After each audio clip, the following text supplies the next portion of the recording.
할렐루야. 에베소서 2장 11절에서 22절 말씀을 가지고 십자가로 화목하라 하는 말씀을 전하겠습니다. 하나님의 마음은 예수님께서 십자가에 달려서 죽으심으로 죄인인 인간을 사랑하심을 보여주고 있습니다. 에베소서는 십자가 사건을 통해서 하나님의 깊은 마음을 전해주고 있습니다. 2000년 전 십자가를 어떻게 사용했는지 알아야 합니다. 그 당시 십자가는 저주의 상징이었습니다. 신명기 21장 22절 23절에 보면 사람이 죽을 죄를 범함으로 내가 그를 죽여 나무 위에 달거늘 그 시체를 나무 위에 밤새도록 두지 말고 그날에 장사하여 내 하나님 여호와께서 내게 기업으로 주시는 땅을 더럽히지 말라. 나무에 달린 자는 하나님께 저주를 받았음이니라고 말씀하십니다. 나무에 달려 죽은 것은 하나님으로부터 저주를 받았다고 사람들이 여겼습니다. 십자가형은 사형 방법 중에 가장 끔찍한 방법입니다. 사람을 죽을 때까지 십자가 나무에 매단 채로 두는 것입니다. 사형수가 죽을 때까지 고통을 겪게 하는 것입니다. 예수님 당시에 십자가의 죽음은 가장 잔인한 이 고통과 저주의 죽음이었습니다. 이 고통과 저주의 상징이었던 십자가가 예수님께서 십자가에 달려 죽으심으로 십자가는 더 이상 고통과 저주에서의 용서와 하혜의 사랑의 십자가로 바뀌게 되었습니다. 예수님은 모든 인간의 죄를 대신 짊어지시고 십자가에 달려 죽으셨습니다. 이 십자가 사건으로 인간의 모든 죄는 소멸되었습니다. 그리고 하나님과 인간과의 관계가 처음으로 회복되었습니다. 이 고통과 저주의 상징이었던 십자가가 하나님의 사랑과 영생이라는 의미로 바뀌게 되었습니다.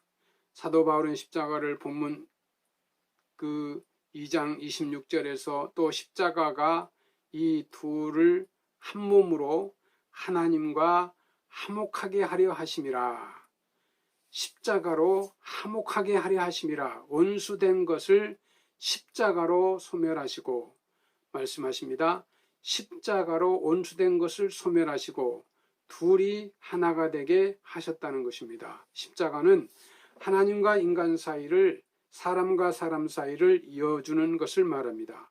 십자가에 죽으신 예수님으로 하나님과 인간과 화목하게 하셨습니다. 예수님의 십자가로 하나님과 죄인인 인간이 하나가 되었습니다. 본문 16절에 원수된 것, 죄를 십자가로 멸하시고 말씀하십니다. 예수님께서 십자가에서 죽으심으로 하나님과 인간 사이에 원수된 모든 죄를 소멸하셨다는 말씀입니다. 성경은 죄 아래 팔린 사람들의 그 형통에 대하여 말합니다. 내가 원하는 이것을 행하지 아니하고 도리어 미워하는 그것을 행함이라. 로마서 7장 15절 말씀입니다. 내가 원하는 바 선은 하지 아니하고 도리어 원치 않은 악을 행한다. 인간은 죄에 끌려 살다가 마지막에 지옥에까지 끌려가는 것입니다. 이것이 죄의 힘입니다. 그리고 그 죄를 따라 살아가는 인간은 인간의 모습입니다. 하나님은 죄를 가장 싫어하십니다. 얼마나 죄를 싫어하시면 죄를 없애려고 예수님 자신이 십자가의 처절한 죽음을 선택하셨겠습니까? 예수님이 십자가에서 죽으신 것은 인간들의 죄 때문입니다. 성경은 의인은 없다, 하나도 없다 말씀하십니다. 인간으로서 하나님 앞에 의로운 사람은 아무도 없다는 말입니다. 그 죄의 결과는 바로 죽음입니다. 성경은 사람이 한 번 죽는 것은 정해진 일이요 그 뒤에는 심판이 있습니다라고 히브리서 9장 27절에 말씀하십니다. 성경 말씀을 보면 인간의 죽음은 두 가지입니다. 흙으로 만든 우리의 육신이 죽는 것입니다. 인간은 한 번 죽는 것은 정하셨기 때문에 누구나 죽는 것입니다.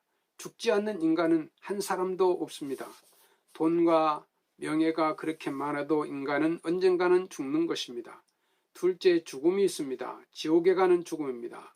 성경은 지옥에 가는 것을 이렇게 말합니다. 그러나 비참한 사람과 불신자와 흉악한 사람과 살인자와 음란한 사람과 마술사와 우상숭배자와 모든 거짓말쟁이들은 유황이 타는 불못에 던져질 것이다. 이것이 죽음입니다. 계시록 21장 8절입니다. 사람은 누구나 천국에 가기를 원합니다. 지옥에 가기를 원하는 사람은 아무도 없습니다. 지옥에 가지 않고 천국에 가기 위해서는 꼭 필요한 것이 있습니다. 그것은 나의 모든 죄를 짊어지시고 대속하신 십자가에 죽으신 예수님을 나의 구주로 영접하는 것입니다. 나의 힘과 노력으로 천국에 갈 수 없기 때문입니다. 인간이 착한 일을 해서 구원을 받는 것이 아닙니다. 예수님을 믿음으로 하나님의 자녀가 되는 것입니다. 성경은 말씀하십니다.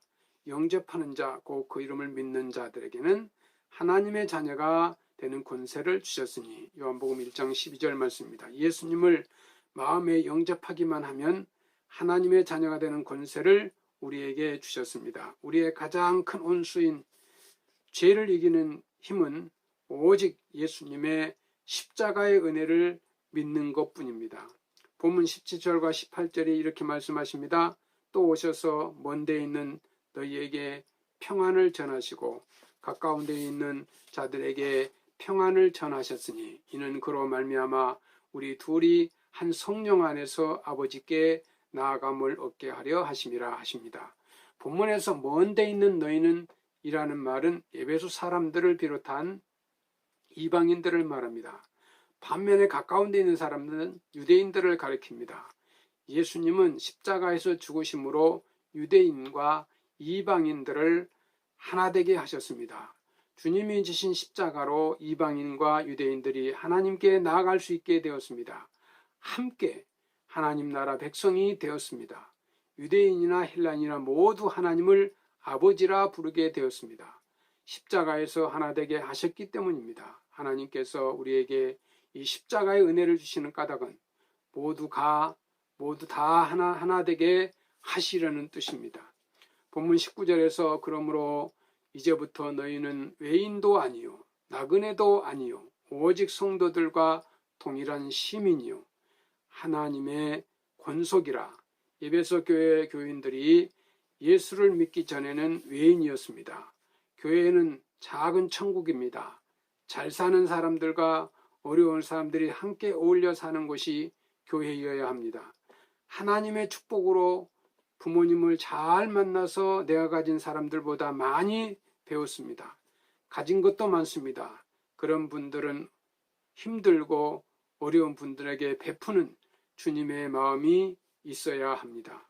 예수님의 십자가로 죄인이 하늘나라 시민이 되었습니다.